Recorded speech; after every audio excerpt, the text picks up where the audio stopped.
ప్రత్యేకమైన శుభవందనాలు తెలియజేస్తున్నాను. చదువుకున్నట్టు లేఖన భాగాన్ని మనం చాలా విషయాలు చాలా చదువుంటాము, చాలాసార్లు విని కూడా మనం ఉంటాం. దేవుని స్తోత్రం. ప్రధాన గాయకుడు, అలాగే అతనికి ఇంకొక పేరు ఉంది దైవజనుడు, ఇంకొక పేరు ఉంది ప్రవక్త, ఇంకొక పేరు ఉంది ఆరాధకుడు, ఇంకొక పేరు ఉంది రాజు, ఇంకొక పేరు ఉంది చక్రవర్తి. ఆయనకి దేవుడు శ్రేష్టమైన పేరు ఇచ్చాడు. నా హృదయానుసారం, నా ఇష్టానుసారం, ఈయనే నా ప్రియ కుమారుడు. ఈ మాట దావీదుతో పలికాడు, మరలా యేసుక్రీస్తు ప్రభువుతో పలికాడు. ఈయనే నా ప్రియ కుమారుడు. దేవునికి స్తోత్రం. నేను కుమారుని కనుగొన్నాను. ఆయనే దావీదు. ఆ దావీదు నుంచి వచ్చినటువంటి వంశవళిలో నుంచి వచ్చినటువంటి క్రీస్తే. అందుకే దావీదుకి యేసుక్రీస్తు ప్రభువు చాలా చక్కటి వర్తమానం మాట ఏంటంటే, దావీదు కుమారుడా నజరేయుడైన యేసు. నిజానికి యేసు ప్రభువు ఎవరికి జన్మించాడు? నా వైపు చూడండి. యేసు ప్రభువు ఎవరికి జన్మించాడు? యోసేపుకు మరియమ్మలు. అవునా కదా? వాస్తవానికి తండ్రి అయిన దేవుడు యేసు ప్రభు తండ్రి, మరియమ్మ కన్యక. అవునా కదా? కానీ మరియమ్మ యోసేపుడు జతపరచబడక మునిపే పరిశుద్ధాత్మ వల్ల తండ్రి అయిన దేవుడు తన అతిథి కుమారుని లోకానికి పంపించాడు. కానీ పేరు ఎవరిది వచ్చింది? దావీదు వంశావళి. దావీదు కుమారుడా నజరేయుడైన యేసు, నన్ను దాటిపోవద్దు. హల్లెలూయా. యేసు ప్రభువారు దావీదు ఇంటి పేరు పెట్టుకున్నాడు. మీరు ఆదికాండం మొదలుకొని ప్రకటన గ్రంథం చూడండి. మనకు తండ్రి ఎవరంటే అబ్రహాం అని చెప్తాం. విశ్వాసులకు తండ్రి అబ్రహాం, దావీదు కాదు, మోషే కాదు. మీకు అర్థమవుతుంది? ఇక్కడ ఉన్నారా? చూడండి. అబ్రహాము మనకు తండ్రి. అబ్రహాము మనకు తండ్రే కానీ దావీదు ఇంటి పేరు దేవుడు పెట్టుకున్నాడు. దేవుడికి స్తోత్రం. దావీదు వంశంలో నుంచి వచ్చిన వాడు. యెషయా ప్రవక్త చెప్తాడు, దావీదు కూడా చెప్పాడు. ఏమంటాడంటే, యెషయా యొద్ద నుంచి అంటే చిగురు పుట్టిందట, దావీదు యొద్ద నుంచి చిగురు పుట్టిందట. దేవుడికి స్తోత్రం. ఆ చిగురే యేసుక్రీస్తు ప్రభువు. హల్లెలూయా. అందుకనే దావీదుకి చాలా రకరకాల పేర్లు ఉన్నాయి. ఎన్ని పేర్లున్నా, ఎన్ని విధాలున్నా, ప్రతి పేరుకి తగినట్లుగా ఆయన జీవించాడు. దేవునికి స్తోత్రం. మరి 61వ కీర్తనలోకి వచ్చేటప్పటికి ఆయన ఒక చక్కటి మాట ప్రార్థన చేస్తూ, దేవుని సన్నిధిలో వణుకుతూ, ఏడుస్తూ, దుఃఖపడుతూ, బాధపడుతూ, కన్నీరు పిడుస్తూ, వేకల పడుతూ ఆయన మాట్లాడే మాట అక్కడ 2వ వచనం మీరు చూస్తే మీకు అర్థమవుతుంటది. నా ప్రాణము తల్లడెల్లగా భూదిగాంతముల నుండి నేను నీకు మొర్ర పెట్టించాను. ఏంటట నేను ఎక్కలేనంత ఎత్తైన కొండపైకి నన్ను ఎక్కించాను. హల్లెలూయా. దేవునికి స్తోత్రం. చాలా ఈజీగా చాలా మంది దైవ సేవకులు, సంఘముల కాపరులు ఏ ఇంటికి వెళ్ళా, ఎక్కడికి వెళ్ళా సులువుగా కృతజ్ఞత కూడుకుల్లో, పుట్టినరోజు కూడుకుల్లో, లేకపోతే వెడ్డింగ్ కూడుకుల్లో చెప్పే మాట, సేవకులు పలికే మాట, నేను ఎక్కలేనంత ఎత్తైన కొండకు దావీదు నన్ను ఎక్కించు ప్రభు అని అడిగితే ఏమంటారంటే, దావీదు గొర్రెలు కాసుకునేవాడు కదా. ఏంటంటే దావీదు గొర్రెలు కాసేవాడు కదా, దావీదు పశువులు కాసేవాడు కదా.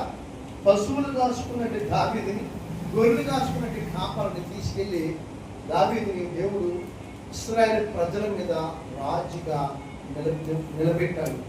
ఎక్కడ తీసుకెళ్ళిపోయాడు దావీదు? ఎక్కడ ఉండేవాడు?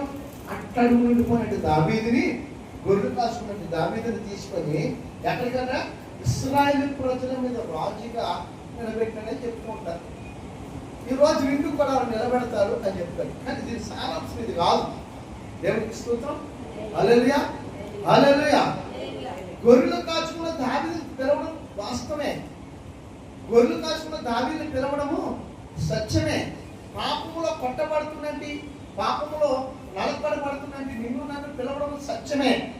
ఇది అబద్ధము కాదు, ఇది సత్యమే. కానీ ఈ మాట సింహాసనంలో కూర్చున్న దావీదుకు వర్తించదు. దావీదు ప్రాణం, నా ప్రాణము తల్లడేగా భూదిగంతముల వరకు నేను మొర్ర పెట్టుచున్నాను. ఎక్కడుందో నా ప్రాణం తెలియదు. అయినా ఆ ప్రాణం తిరిగి నేను రావాలంటే నేను ఎక్కలేని ఎత్తైన కొండ, ఈ పాపం అనే కొండ నేను ఎక్కాలి. ఈ కొండను ఎక్కించున్నాను. 51వ కీర్తన మీరు చదివితే మీకు అర్థమవుతుంది.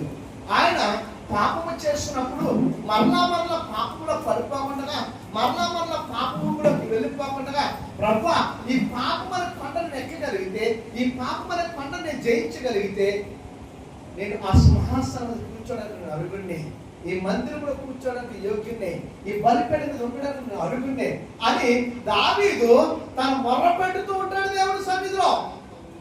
మరలా నేను పాపంలో పడిపోకూడదు.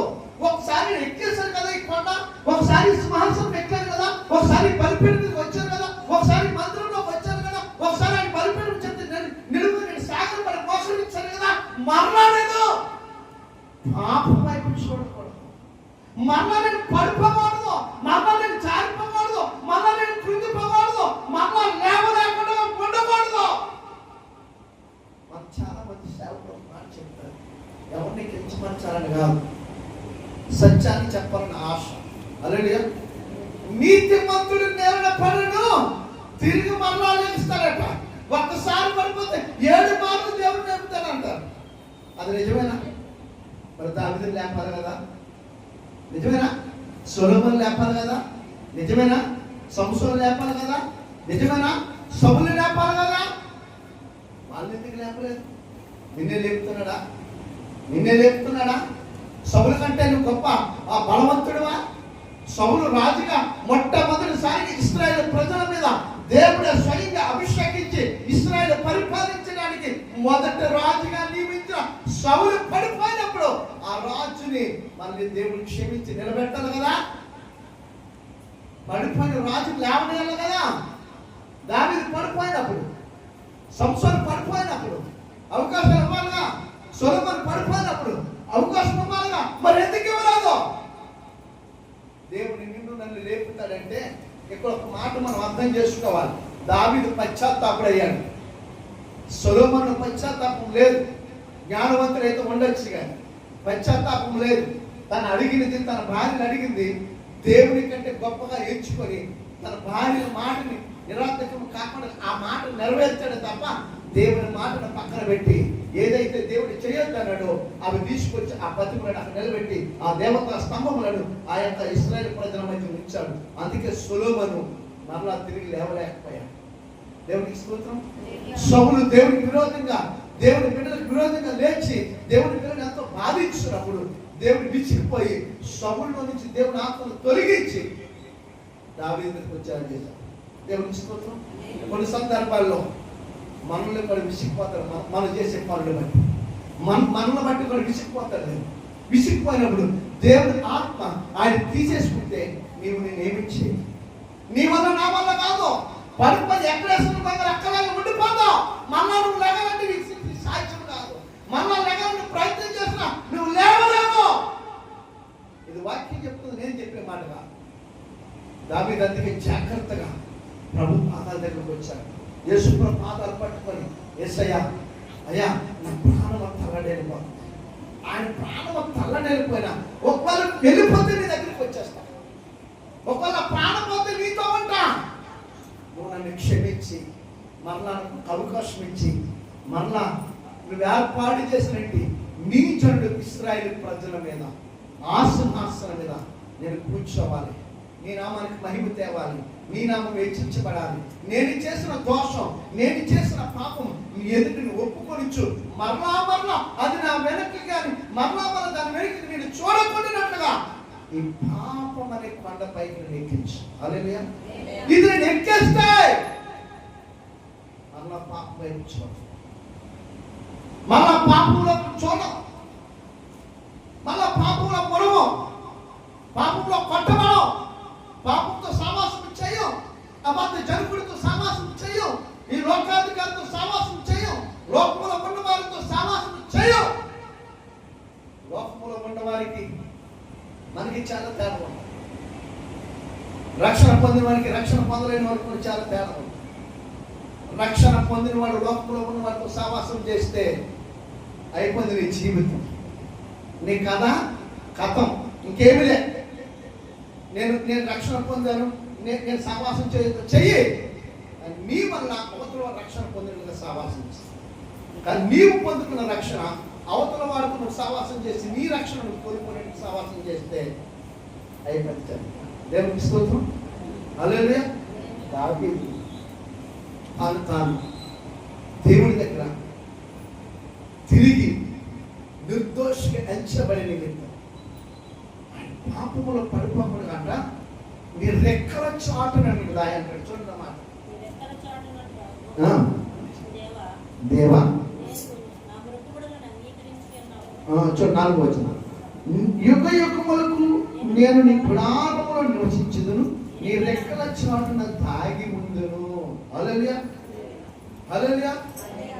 నీకు ఎక్కడ క్షేమం ఉంటుందంటే దేవుని యొక్క కౌగిట్లో, దేవుని మందిరములో, దేవుని యొక్క బలిష్టమైన రెక్కల కింద, దేవుని అస్తమ కింద, దేవుని యొక్క కృపలో, దేవుని యొక్క దయలో నీకు క్షేమం.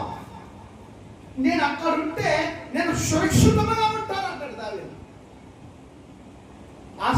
ఆయన ఆ మందిరంలో నేను నివాసం చేస్తే పాపం నన్ను అంటదు, లోకం నా మీద ఏర్పడి చేయదు, దుష్టుడు నా మీద విజయం పొందజాలడు, రోగాలు నా ఎద్దకు రావు, వ్యాధులు ఎంత మాత్రం నన్ను తాకవు. నేను ఎలా ఉంటానంట? పరిశుద్ధుడిగా నీ రెక్కల చాటున సురక్షితంగా నివసిస్తాను. దేవునికి స్తోత్రం.